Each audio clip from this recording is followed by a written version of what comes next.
Doug McMillon, the CEO of Walmart, issued a dire warning on Tuesday. If the theft does not decrease, the retailer will close locations across the country. Stealing is a problem, he said to CNBC.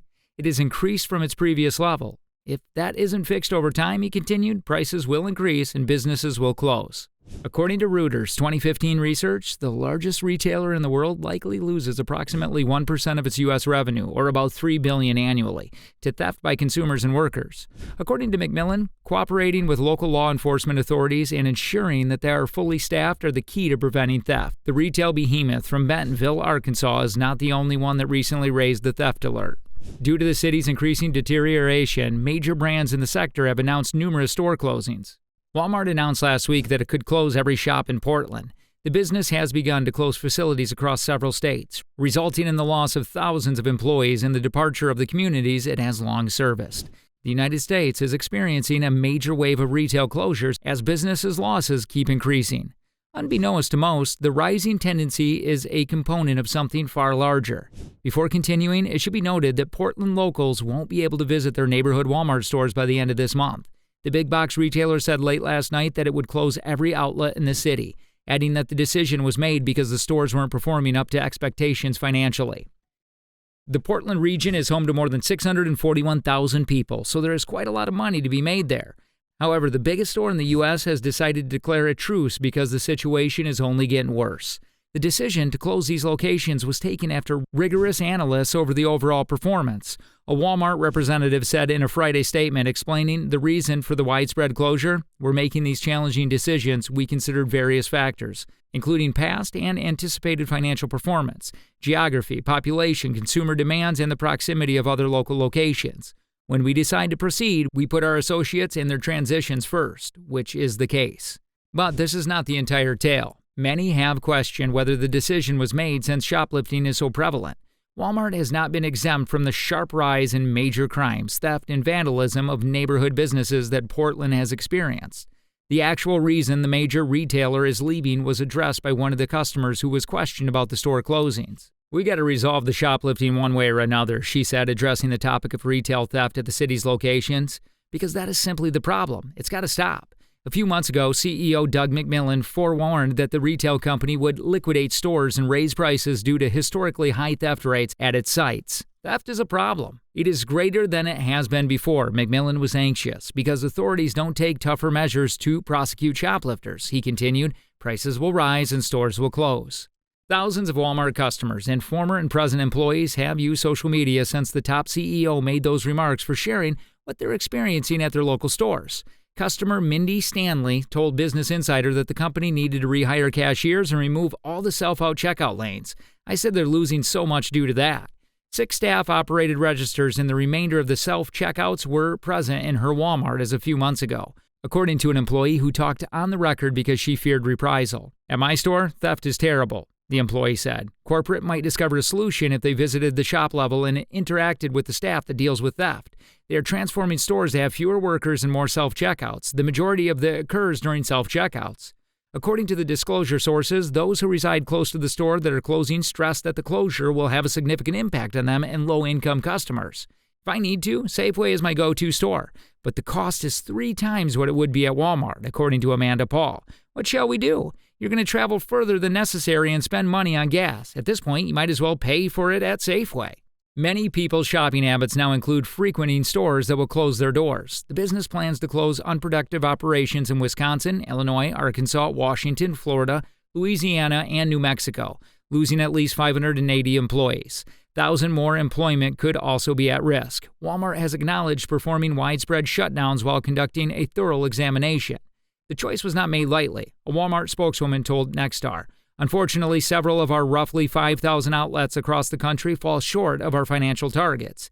In cities like Portland, where the economy once thrived before crime became an epidemic, these stores haven't faced as well as we have planned. Many businesses are compelled to relocate since the city's social issues are still not addressed. Thousands of downtown companies have shut down over the last 3 years, with 2,600 closures happening now. Local authorities realize business owners have no choice due to the sharp rise in thievery and homelessness. Since the epidemic, there has been discernible increase in the number of companies submitting address changes to the USPS. requesting that they be removed from their downtown zip codes. Many significant employees, including Umpqua Bank, have joined the widespread exodus of business owners upset about the ongoing breach of the law and the government's inability to address the matter. A note the shop owner left on the door denouncing the city's crime statistics went popular on social media a few months ago. Raines PDX, a clothes store, was forced to close down permanently due to several break-ins that ruined its business. The following was written on Raines PDX door: "Our city is in peril. Small enterprises like ours cannot thrive in the current economic climate of our city. We are defenseless and helpless in the face of illegal activity that goes unpunished. Never believe that insurance companies will pay for losses. Since the third break-in, we have had 15 thefts without receiving any cash compensation." Similarly, a Cracker Barrel abruptly shuttered last month with staff citing security concerns, while a Nike store in Portland closed owing to frequent stealing. It is the bleak new reality in many large cities and only worsens with time. Meanwhile, Amazon revealed last week that it would close numerous stores in San Francisco, Seattle, and New York City. The retail behemoth announced on Friday that it would close its convenience stores, coinciding with a reduction of its physical footprint and broader cost-cutting initiatives. According to executives, all staff contracts will be canceled by April 1st, and shutdowns will follow. Amazon CEO Andy Jassy noted that the business is taking steps to trim spending in its foot unit and others as it grapples with sluggish sales and an uncertain economic picture. The corporation announced in January that it would let go of up to 18,000 workers, and some of the effects could already be seen in Amazon's grocery division. The more disorder we see in our major cities, the more residents and businesses leave in search of a better place to do business. Unfortunately, our entire civilization is eroding, not just our large cities. Large economic cycles always end with greatest quantity of terrible news and horrible occurrences. The United States is currently on the edge of a total and complete economic and financial collapse, and because of corruption and greed, our politicians are escalating international conflicts. Our foundations can be destroyed by this faster than most people realize. This process, which began in 1971, could take another 5 or 10 years, but since we are now in the latter phase, it could also happen suddenly. Empires rarely end suddenly. According to the financial expert, the country's debts and deficits have dramatically expanded. According to the Federal Reserve's publication date, our debt load has quadrupled every 8 years since 1981. Due to sharp drops in tax income and soaring spending, our nation is on the verge of bankruptcy. We shall witness Social Security becoming insufficient, 401k plans being wiped out, and pension fund assets collapsing as the value of the dollar plummets. As private and public debts approach the $2 quadrillion level, our economy and financial system will undoubtedly collapse. According to Von Greyer, all asset bubbles, including those in stocks, bonds, and real estate, supported by fictitious money, will deflate by 75 to 95% in actual terms. Even after receiving hundreds of trillions of dollars in worthless government assistance printed, banks and other financial entities are already beginning to crumble. According to expert predictions, interest rates will rise to at least 20% and likely considerably higher due to excessive inflation and the prospect of hyperinflation. Of course, financing debt in the quadrillions at a rate above 20% will result in more money creation. Interest rates will undoubtedly slip from the management of the Fed and other central banks into the hands of a panicked market. All of this suggests that we are headed for difficult times, and regrettably, Von Greyer's prophecies appear to be accurate.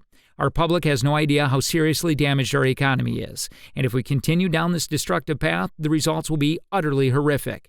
Not always were things this bad. America formerly had some of the world's brightest, most wealthiest cities. Opportunities for financial improvements for our citizens once existed.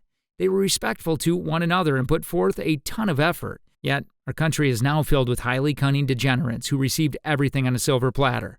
Everywhere people turn, moral deterioration is evident, and crime is out of control. Our way of life is about to change drastically. All of that harm both businesses and consumers.